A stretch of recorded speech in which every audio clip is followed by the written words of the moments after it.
மேகம் திறந்து கொண்டு மண்ணில் இறங்கி வந்து மார்பில் ஒளிந்து கொள்ளவா, மார்பில் ஒளிந்து கொண்டால் மாறன் அன்பு வரும், கூந்தலில் ஒளிந்து கொள்ள வரவா.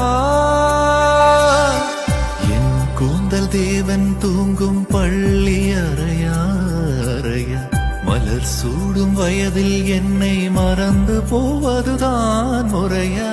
நினைக்காத நேரம் இல்லை காதல் ரதியே ரதியே, உன் பேரை சொன்னால் போதும் என்று வழிவிடும் காதல் நதியே. என் சுவாசம் உன் மூச்சில், உன் வார்த்தை என் பேச்சில், 5-6 நூற்றாண்டு வாழ்வோம் என் வாழ்வே. மலர்களே மலர்களே, இது எனகன